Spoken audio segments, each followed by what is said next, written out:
ಯಾಕಮ್ಮ ನಾನಿಷ್ಟೆಲ್ಲ ಮಾತಾಡಿದ್ರು ಸುಮ್ಮನೆ ಇದೆಯಲ್ಲ, ಯಾಕೆ ನನ್ನ ಮೇಲೆ ಕೋಪ ಮಾಡ್ಕೊಂಡಿದ್ದೀನಮ್ಮ? ನೋಡು, ನಾನು ಬಿಟ್ಟು ಹೋಗ್ತೀನಿ ಅಂತ ನನಗೆ ದುಃಖ ಆದರೂ ಸಹಿತ ನಿನ್ನಿಂತ 2 ಪಟ್ಟು ನನಗೆ ದುಃಖ ಆಗ್ತಾ ಇದೆ. ಹೆತ್ತ ಮಗಳನ್ನ ಮತ್ತೊಂದು ಮನೆಗೆ ಕಳಿಸ್ಬೇಕಲ್ಲ, ನಾನು ಒಂಟಿಯಾಗಿ ಜೀವನ ಸಾಗಿಸ್ಬೇಕಲ್ಲ ಅಂತ. ಆದರೂ ಸಹಿತ ನಾನು ನಿನ್ನನ್ನು ಭೇಟಿ ಆಗೋದಕ್ಕೆ ಆಗಾಗ ಬರ್ತಾ ಇರ್ತೀನಿ ಮಗಳೇ. ಯಾಕಮ್ಮ ನಾನಿಷ್ಟೆಲ್ಲ ಮಾತಾಡಿದ್ರು ಸುಮ್ಮನೆ ಇದೆಯಲ್ಲ? ನೀನು ಹೀಗೆ ಹೇಳಿದ್ರೆ ಕೇಳೋದಿಲ್ಲ, ನಿನ್ನ ಕೈ ಹಿಡಿದುಕೊಂಡು ಹೋದ್ರೇನೆ ಸರಿ.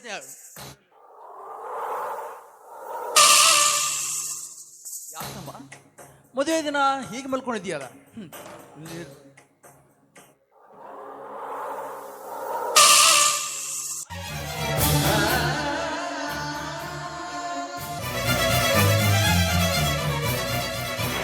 ಅಂಬಿಕಾ, ಯಾಕಮ್ಮ ಯಾಕೆ ಏನಾಯ್ತು ಅಂಬಿಕಾ? ಈ ರೀತಿ ಮದುವೆ ದಿನ ನೀನು ಆತ್ಮಹತ್ಯೆ ಮಾಡ್ಕೊಂಡ್ರೆ ನೋಡೋರ್ಗೆ ಕೇಳೋರ್ಗೆ ನಾನು ಏನಂತ ಉತ್ತರ ಕೊಡ್ಲಿ ಅಂಬಿಕಾ? ಏನಂತ ಉತ್ತರ ಕೊಡ್ಲಿ? ಎಲ್ಲಿ ಅರವಿಂದ ಜೊತೆ ನಿನ್ನ ಮದುವೆ ಇಷ್ಟ ಇಲ್ಲ ಅಂದಿದ್ರೆ ನಾನೇ ನಿಂತು ಈ ಮದುವೆನ ಸುಳ್ಳು ಮಾಡ್ತಾ ಇದ್ದೆ. ಅದನ್ನು ಬಿಟ್ಟು ಈ ರೀತಿ ಹೆತ್ತ ತಂದೆ ಹೊಟ್ಟೆಯಲ್ಲಿ ಕಿಚ್ಚನ್ ಹಾಕಿ ನನ್ನಿಂದ ದೂರ ಆದಿ ಅಂಬಿಕಾ.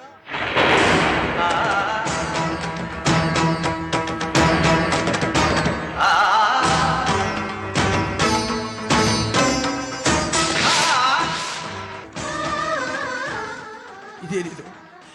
ನನ್ನ ಮಗಳು ಏನೋ ಬರ್ದಂತಿದೆಯಲ್ಲ. ಪ್ರೀತಿ ಹೆತ್ತಪ್ಪ ರುದ್ರಪ್ಪನಿಗೆ ಈ ನಿಮ್ಮಗಳ ಅಂಬಿಕಾ ಮಾಡುವ ವಂದನೆಗಳು. ದಯವಿಟ್ಟು ನನ್ನನ್ನು ಕ್ಷಮಿಸಿಬಿಡಪ್ಪ. ಅನಾಥನಾದ ನನ್ನನ್ನು ಪ್ರೀತಿ ವಾತ್ಸಲ್ಯದಿಂದ ಬೆಳೆಸಿ ಯಾವ ಕುಂದು ಕೊರತೆ ಬಾರದ ಹಾಗೆ ನನ್ನನ್ನು ಜೋಪಾನ ಮಾಡಿದಿರಿ. ಆದರೆ ಇವತ್ತು ಮನೆಯಲ್ಲಿ ಯಾರೂ ಇಲ್ಲದ ಸಮಯದಲ್ಲಿ ದಂಡರಾಜ್ ದಣಿಯ ಮಗ ಮಾಂತೇಶ ಮನೆಗೆ ಬಂದಿದ್ದ. ನನ್ನ ಪ್ರೀತಿ ಎಂಬ ಹಾಲಿನಲ್ಲಿ ತನ್ನ ಕಾಮದ ಹುಳಿಯನ್ನು ಹಿಂಡಿ ನನ್ನ ಶೀಲ ಬಂಡೆಲ್ಲ ನಾಯಿ ಮುಟ್ಟಿದ ಮಡಿಕೆಯನ್ನಾಗಿ ಮಾಡಿದ. ನೀವೇ ಒಂದು ಮಾತು ಹೇಳಿದರೆ ನೆನಪಿದ್ದೀನಪ್ಪ. ಅಪ್ಪ, ದಯವಿಟ್ಟು ನನ್ನನ್ನು ಕ್ಷಮಿಸಿಬಿಡಪ್ಪ. ನಾಯಿ ಮುಟ್ಟಿದ ಮಡಿಕೆ ಆದ ಈ ನನ್ನ ದೇವನು ಮತ್ತೊಬ್ಬರಿಗೆ ಒಪ್ಪಿಸುವ ಮಹಾ ಅಪರಾಧವೆಂದು ತಿಳಿದು ಇವತ್ತು ವಿಷ ಕುಡಿದು ಆತ್ಮಹತ್ಯೆ ಮಾಡಿಕೊಳ್ತಾನೆ. ಮುಂದಿನ ಜನ್ಮ ಅಂತಿದ್ದರೆ ನಿಮ್ಮ ಹೊಟ್ಟೆಯಲ್ಲಿ ಹುಟ್ಟಿ ಬಂದು ನಿಮ್ಮ ಋಣ ತೀರಿಸ್ತೀನಿ. ಇಂತಿ ನಿಮ್ಮ ಮಗಳ ಅಂಬಿಕಾ. ಅಂಬಿಕಾ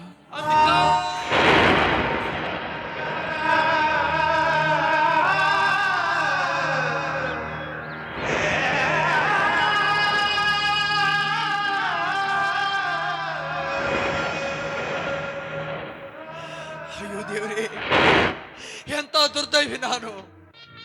ನನ್ನ ಮಗಳನ್ನ ಮದುವೆ ಮಾಡಿ ಮುತ್ತೈದೆಗೆ ಕಳಿಸಬೇಕೆಂದ್ರೆ ಅವಳನ್ನ ಮಸರಕ್ಕೆ ಕಳಿಸುವಂತೆ ಮಾಡಿದೆಯಲ್ಲ. ನಿನ್ನ ನಿಜವಾಗಿಯೂ ಕ್ರೂರಿ. ಮುತ್ತೈದೆಯಾಗಿ ಮಾಂಗಲ್ಯ ಹೊತ್ತು ಗಂಡನ ಮನೆ ಸೇರ್ಬೇಕಾದ ನನ್ನ ಮಗಳನ್ನ ಮಸನ ಸೇರುವಂತ ಮಾಡಿದೆಯಲ್ಲ.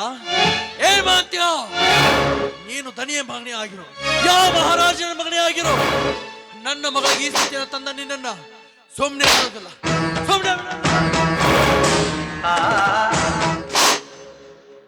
ಏ ದಂಡರಾಜ, ನಿಂತ್ಕೋ ಅಲ್ಲೇ. ಯಾಕೆ ರುದ್ರ ಹೀಗೆ ಕಾವೇಶದಿಂದ ಮಾತನಾಡ್ತಾ ಇದೀಯಾ? ಏನಾಗಿದೆ ನಿನಗೆ? ಏನಾಗಿದೆ? ನೀವು ಮನುಷ್ಯರಲ್ಲ, ಮದುವೆಗೆ ಬರೋ ಮನುಷ್ಯರಲ್ಲ, ನೀವು ಮೃಗಗಳು. ನೀವು ಯಾಕೋ ಸಡಗರ ಸಂಭ್ರಮದಿಂದ ಇರಬೇಕಾದವ್ ನೀನು. ಇವತ್ತು ನಿನ್ನ ಮಗಳ ಮದುವೆ ಅಲ್ಲವೇ? ಹೀಗೆ ಯಾಕೆ ಇವತ್ತು ಬಹುವಚನ ನಿಂದಿಸ್ತಾ ಇದೀಯಾ? ಏನಾಗಿದೆ ನಿನಗೆ? ಊರಿಗೆ ಹೇಳ, ನೀತಿ ಹೇಳುವ ಆ ಲುಚ್ಚಾ ಸಾವುಕಾರನ ಮಾತನ್ನು ಕೇಳಿ ಹುಚ್ಚರಂಜನ ಕೈಯಲ್ಲಿ ದುಡಿದಿದ್ದಕ್ಕೆ ಇವತ್ತು ಅವನು ಹಚ್ಚಿದ ಕಿಚ್ಚಿಗೆ ಹುಚ್ಚರಂತಾಗಿದ್ದೇನೆ. ನೀನ್ ಮಾತಾಡೋ ಮಾತು ಒಂದು ನಮಗೆ ಅರ್ಥ ಆಗ್ತಾ ಇಲ್ಲ. ಪ್ರತಿ ಸರನ್ನು ನಮ್ಮ ಜೊತೆ ಗೌರವದಿಂದ ಮಾತನಾಡುವ ನೀನು ಇಂದು ಏಕವಚನದಿಂದ ಮಾತನಾಡ್ತಾ ಇದೆಯಲ್ಲ. ನಮ್ಮಿಂದ ಏನಾಗಿದೆ ನಿನಗೆ? ಇಂದು ನಿನ್ನ ಮಗಳ ಮದುವೆ ಅಲ್ವೇ? ಮದುವೆ ಮದುವೆ ಮದುವೆ ಮದುವೆ ಆ ಮದುವೆಯನ್ನ 3 ಅಕ್ಷರನ ನನ್ನ ಮಗಳ ಹಣೆಯಲ್ಲಿ ಬರೀಲಿಲ್ಲ. ಕೆಟ್ಟ ವಿಧಿ. ಮಾಂಗಲ್ಯ ಹೊತ್ತು ಎಲ್ಲ ಹೆಣ್ಣು ಮಕ್ಕಳಂತೆ ಮುತ್ತೈದೆ ಆಗಿ ಗಂಡನ ಮೇಲೆ ಸೇರ್ಬೇಕಾದ ನನ್ನ ಮಗಳು ಇವತ್ತು. ನಿನ್ನ ಮಗಳು ಏನಾಗಿದೆ? ನಿನ್ನ ಮಗಳಿಗೆ ಏನಾಗಿದೆ? ನಿನ್ನ ಮಗಳಿಗೆ ಆತ್ಮಹತ್ಯೆ ಮಾಡ್ಕೊಂಡಿದ್ದ. ರುದ್ರ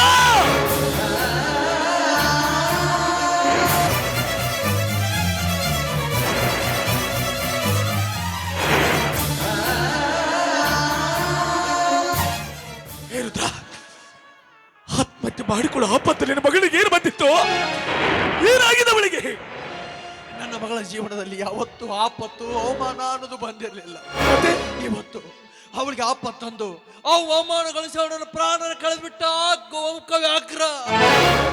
ಯಾರವನು? ಯಾರವ ಕುಲಪಾತಕ? ಬೇರೆ ಯಾರು ಅಲ್ಲ, ಮತ್ತೆ ಬೇರೆ ಯಾರು ಅಲ್ಲ, ನಿಮ್ಮ ವಂಶಾನ ಉದ್ಧಾರ ಮಾಡ್ಕೊ ಬಂದಿರೋ ಮಹಾಂತೇಶ. ಏನು ಹೇಳ್ತಾ ಇದ್ದೀನಿ? ನಾನು ಹೆತ್ತ ಮಗ, ನಮ್ಮ ವಂಶೋದ್ಧಾರಕ ಈ ಕೃತ್ಯ ಕೈದನೆ? ಇಲ್ಲ, ಸಾಧ್ಯನೇ ಇಲ್ಲ. ನನ್ನ ಮಗ ಮಾಡಿದ್ದಾನೆ. ನಿಜ ಹೇಳು, ಇದಕ್ಕೆಲ್ಲ ಕಾರಣ ಯಾರು? ಹೆತ್ತವ್ರಿಗೆ ಹೆಗ್ನಾಣ ಮುದ್ದಂತೆ. ನೀವು ನಿಮ್ಮ ಮಗ ಮಾಡಿದ್ದು ನಿಮಗೆ ಸರಿ ಅನಿಸ್ಬೋದು, ಆದ್ರೆ ನನ್ನ ಮಗಳು ಅಪಮಾನಗೊಂಡು ಅವಳು ಸಾಯೋ ಮೊದಲು ಈ ಬರೆದ ಚೀಟಿನ ನೋಡಿ. ಇದಕ್ಕೆ ಕಾರಣ ನಿಮ್ಮ ಮಗ ಮಾಂತೇಶ.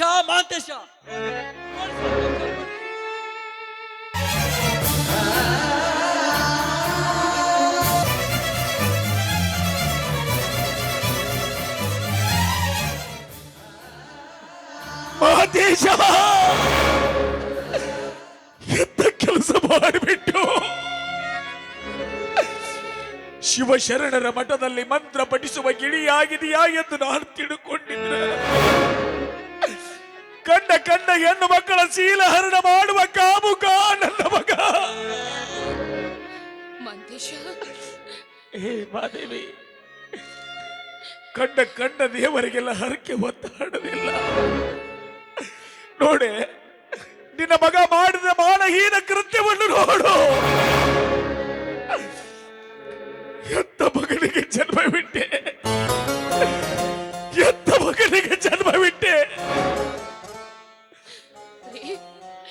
ನನ್ನ ಮಗ ಇಂಥ ಮೋಸ ಮಾಡ್ತಾನೆ ಅಂತ ನಾನು ಕನಸಲ್ಲೂ ಭಾವಿಸಿರ್ಲಿಲ್ಲ ರೀ.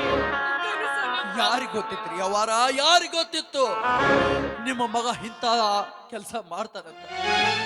ಹೆತ್ತವರು ಮಕ್ಕಳನ್ನ ಹಡೆದು ಭೂಮಿಗೆ ಬಿಟ್ಟರೆ ಮಾತ್ರ ಸಾಲೋದಿಲ್ಲ, ಅವರಿಗೆ ನೀತಿ ಸಂಸ್ಕೃತಿಯನ್ನ ಕಲಿಸಬೇಕು. ನಮ್ಮ ಮಗ ಒಳ್ಳೆಯವನು ಅಂತ ಹೇಳಿ ಬೇಕಾದಾಗೆಲ್ಲ ರೊಕ್ಕ ಕಟ್ಟು ಕಳಿಸಿದ್ದಕ್ಕ ಈ ರೀತಿ ನಮ್ಮಂತ ಬಡವರ ಬಾಳಲ್ಲಿ ಆಟ ಆಡ್ಬಿಟ್ಟ ನಿಮ್ಮ ಮಗ. ನಿಮ್ಮ ಅಂಗಳದಲ್ಲಿ ಆ ಹಾವು ಹುತ್ತು ಬೆಳೆಸಿದೆ, ಆ ಹುತ್ತಿನಲ್ಲಿ ಬೆಳೆದಂತ ನಿಮಗೆ ತಿಳಿಲಿಲ್ಲ. ಅದೇ ಹಾವು ನಿಮ್ಮಲ್ಲಿ ನಿಷ್ಠಾವಂತರಾಗಿ ದುಡಿದ ನಮ್ಮಂತ ಬಡವರ ಕಚ್ಚಿ ಈ ರೀತಿ ಮಾಡ್ತೆ ಅಂತ ಯಾರು ತಿಳಿದಿದ್ರಿ? ಯಾರು ತಿಳಿದಿದ್ರು? ರುದ್ರ, ತಪ್ಪು ಯಾರೇ ಮಾಡಲಿ ತಪ್ಪೇ. ನನ್ನ ಮಗ ಮಾಡಿದ ತಪ್ಪನ್ನು ನಾನು ಸರಿ ಅಂತ ಹೇಳ್ತಾ ಇಲ್ಲ. ದಯವಿಟ್ಟು ನಿನ್ನ ಕೈ ಮುಗಿದು ಕೇಳ್ಕೊತೀನಿ. ನನ್ನ ಮಗ ಮಾಡಿದ ಮಾನಹೀನ ಕೃತ್ಯ ನನ್ನ ಮಗನಿಗೆ ಶಿಕ್ಷೆ ಕೊಡುದು ನನಗೆ ಬಿಟ್ಟು ಬಿಡು. ಅಂದ್ರ ನಿನಗೆ ಬೇಕಾದಷ್ಟು ದುಃಖ ಆದ್ರ ಅಳು, ಕಣ್ಣೀರು ಮಾತ್ರ ಹಾಕ್ಬೇಡ ಅಂತ ಹೇಳ್ತಿದ್ರಿ. ಹೆತ್ತ ಮಗಳನ್ನು ಕಳ್ಕೊಂಡ ಸಂಟ ನನ್ನಲ್ಲಿ ಐತಿ, ನಿಮಗಿಲ್ಲ. ಗಿಣಿಯಂತೆ ಬೆಳೆಸಿದ ನನ್ನ ಮಗಳನ್ನು ಒಂದೇ ಕ್ಷಣದಲ್ಲಿ ಗಿಡದನಾಗಿ ಬಂದು ಕೊಟ್ಟಿದ್ದ ಯಾರಿಗೆ ಹೇಳ್ಕೋಬೇಕು ನನ್ನ ಸಂತಾನ? ನೀನು ಬರೀ ಬಾಯಿನ ಮಾತಾಡೋದಲ್ಲೋ, ನಿನ್ನ ಕಾಲೊಳಗಿನ ಮೆಟ್ಟ ತೆಗೆದು ಹೊಡೆದ್ರು ನಾವು ಸುಮ್ಮನೆ ಇರಬೇಕು. ಯಾಕೆ ಗೊತ್ತಾ? ಇಂಥ ಮಾನಹೀನ ಕೃತ್ಯ ಮಾಡುವ ಮಗನಿಗೆ ಜನ್ಮ ಬಿಟ್ಟೆನಲ್ಲ, ಇದು ನನ್ನ ತಪ್ಪು.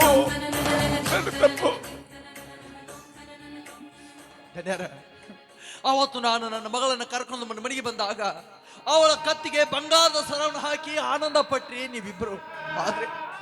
ಆದ್ರೆ ನಿಮ್ಮ ಹೊಟ್ಟೆಯಿಂದ ಹುಟ್ಟಿದ ಮಗ ಅದೇ ಕತ್ತನ್ನ ಕೊಯ್ದು ಹಾಕಿಬಿಟ್ಟ ನನ್ನ ಮಗಳದ್ದು. ಈ ನನ್ನ ದುಃಖನ ಯಾರಿಗೆ ಹೇಳಿದ್ದೇನಾರ? ಯಾರಿಗೆ ಹೇಳಿ? ರುದ್ರ, ನನ್ನದೊಂದು ಮಾತು ನಡೆಸಿಕೊಡ್ತೀಯೇನೋ?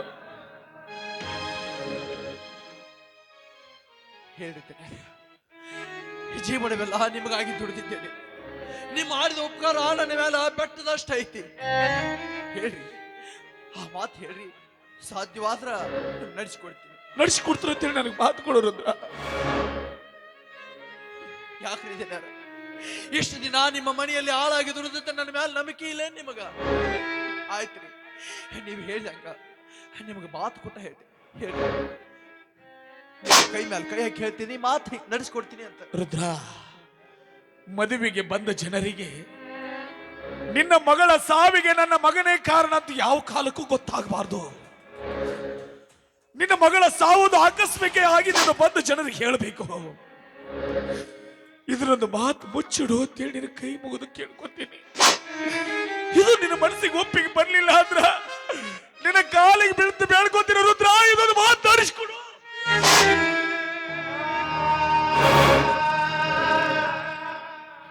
ಬ್ಯಾಡ್ರಿ ಬ್ಯಾಡ್ರಿ. ಸುತ್ತು 40 ಹಳ್ಳಿಗೆಲ್ಲ ಅನ್ನದಾತರು, ಸತ್ಯವಂತರು, ಧರ್ಮವಂತರು, ಮಾನವಂತರು. ನಿಮ್ಮಂತವ್ರಿಗೆ ಕೇವಲ ಈ ಬಡವರ ಕೈ ಬೆಳೆದು ಕೇಳ್ಕೊಳ್ಳೋದೇನ್ರಿ? ಆಯ್ತ್ರಿಪ್ಪ, ಸತ್ತು ನನ್ನ ಮಗಳಂತೂ ಯಾವತ್ತೂ ಬರೋದಿಲ್ಲ. ಆದ್ರೆ ಎಷ್ಟೋ ಕಾಲದಿಂದ ನ್ಯಾಯ, ನೀತಿ, ಧರ್ಮವನ್ನು ಕಾಪಾಡಿಕೊಂಡು ಬಂದಂತ ಧರ್ಮವಂತರು ನಿಮ್ಮ ಮನೆ ಋಣ ತೀರಿಸೋದಕ್ಕಾಗಿ ಆ ದೇವರು ಇದೇ ಒಂದು ಅವಕಾಶ ಕೊಟ್ಟಣ ಅಂತ ತಿಳ್ಕೊಂಡು ನಾನಾ ಊರವ್ರಿಗೆಲ್ಲ ಹೇಳ್ಬಿಡ್ತನು, ನನ್ನ ಮಗಳು ತಾನ ಆತ್ಮಹತ್ಯೆ ಮಾಡ್ಕೊಂಡು ಸತ್ತಾಳ, ಅವಳ ಸಾವಿಗೆ ಯಾರು ಕಾರಣ ಅಲ್ಲ ಅಂತ. ರುದ್ರ, ಎಲ್ಲ ಶಿವ ಸಂಸ್ಕಾರದ ವ್ಯವಸ್ಥೆ ಮಾಡ್ಕೋ. ಆಯ್ತಿರ್ತೇನೆ, ನಿಮ್ಮ ಮಾತನ್ನ ನಾನು ಯಾವತ್ತೂ ತಿರಸ್ಕರಿಸುವುದಿಲ್ಲ. ಆ ತಲೆ ಮ್ಯಾಲ ಹೊತ್ತು ಮಾಡ್ತೇನೆ. ರುದ್ರ, ನನ್ನ ಮಗನಿಗೆ ಶಿಕ್ಷೆ ಕೊಡೋದು ನನಗೆ ಬಿಟ್ಟು ಬಿಡು. ಆದ್ರೆ ಸ್ವಲ್ಪ ದಿನ ನನಗೆ ಕಾಲಾವಕಾಶ ಕೊಡು. ಅಲ್ಲಿವರೆಗೆ ಯಾರ ಮುಂದೆ ಕೂಡ ದುಡುಕಿ ನಿರ್ಧಾರವನ್ನು ಕೈಗೊಂಡು ಬಾಯಿ ಬಿಡಬೇಡ. ಆಯ್ತಿರ್ತೇನೆ, ನಿಮ್ಮ ಮಾತು ಕೊಟ್ಟಂಗ ನಾನು ಯಾರ ಮುಂದೆ ಏನೂ ಹೇಳುವುದಿಲ್ಲ. ನನ್ನ ಮಗಳು ತಾನ ಆತ್ಮಹತ್ಯೆ ಮಾಡ್ಕೊಂಡಾಳಂತ ಹೇಳ್ತೇನೆ. ಮುಂದಿನ ಕಾರ್ಯಗಳೆಲ್ಲ ನಾನು ನೆರವೇರಿಸ್ತೇನೆ. ನಿಮ್ ಕೈ ಮುಗಿದು ಕೇಳ್ತೀನಿ, ದಯವಿಟ್ಟು ದುಡುಕಿನ ನಿರ್ಧಾರ ಮಾಡಬೇಡಿ. ಅವನನ್ನ ಮನೆಯಿಂದ ಹೊರ ಕಳಿಸಿದ್ರು ಚಿಂತೆ ಇಲ್ಲ. ಇದಕ್ಕಾಗಿ ಹಣ, ಆಸ್ತಿ ಎಲ್ಲ ಹಾಳಾಗಿ ಹೋಗ್ಲಿ. ದಯವಿಟ್ಟು ಕೆಟ್ಟ ಆಲೋಚನೆಯನ್ನ ನಿಮ್ಮ ಮನಸ್ಸಿನಿಂದ ಕಡ್ದು ಹಾಕಿ. ಮಾದೇವಿ, ಮಗನ ಮೇಲೆ ವ್ಯಾಮೋಹ ಹೀಗೆ ಮಾತಾಡ್ತಾ ಇದೆ ಅಷ್ಟೇ. ನಿನಗೆ ಹೆಣ್ಣಾದ ನಿನಗೆ ಇಂಥ ಪರಿಸ್ಥಿತಿಗಳಲ್ಲಿ ಅರ್ಥ ಆಗೋದಿಲ್ಲ. ನಿನ್ ಮನೆಗೆ ನಡಿ, ನಿನ್ ಮನೆಗೆ ನಡಿ, ನಡಿ ಮನೆಗೆ.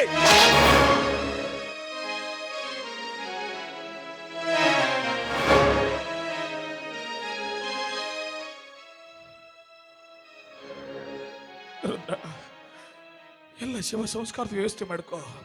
ಮದುವೆಗೆ ಬಂದ ಜನರಿಗೆ ರುದ್ರನ ಮಗಳ ಸಾವು ಆಕಸ್ಮಿಕ ಆಗಿದ್ದು ನಾನು ತಿಳಿಸಿ ವಾಪಸ್ ಬಂದ್ಬಿಡ್ತೀನಿ. ಆಯ್ತ್ರಿ.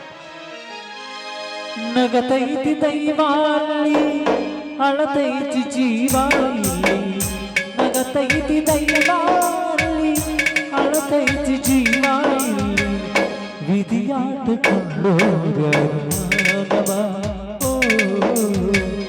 ವಿಧಿಯಾಟ ಕಂಡೋಗನವ. ನಗತೈತಿ